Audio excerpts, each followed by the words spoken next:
Той е шофьор е тук. Да, ето го. Боби.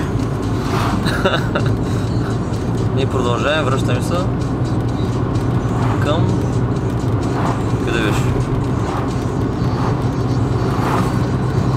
Есхе.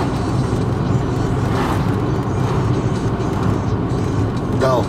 Дал. Мурепен. Румрике. Където си изберете, всичко е на едно място.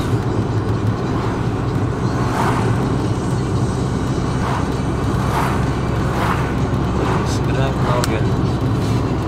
Чакай се, още не сме минали границата, нали? Я знам. Това не можеш да разбереш много, дали сме много или не.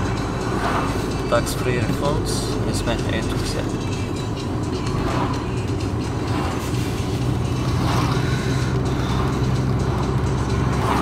Ето го не отбиваха нас. Отбиваха ли? Контрола. Ама с тоникът минавате? Не, с Любо и с Поляк. Поляк. И кой проверяха? Ето като ми отбиха, там. Сега няма никой. От ту.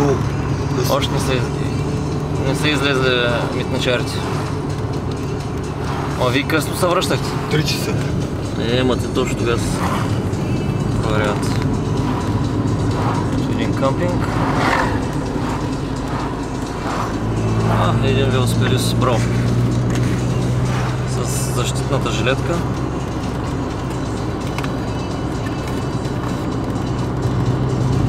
Ето, вече сме в Норвегия, може да се каже. И пътуваме към нашите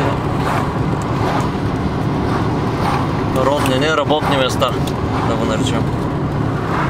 Ето.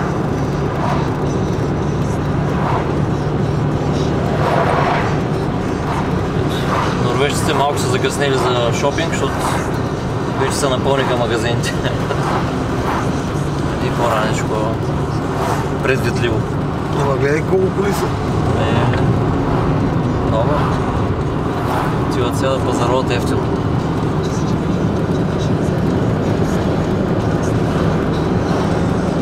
Енерджи Род Хусът.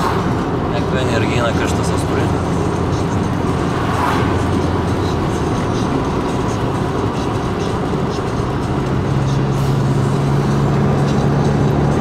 Някаква стойка за този апарат.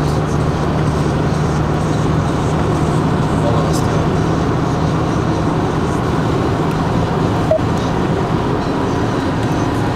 Навигация, да не объркаме пътя. Всеки случай. То се направо. Нищо. Продължете 31 км. Къде да продължим? Направо. До Босвингер. Да, и така ще е през целия път. Айде, чао!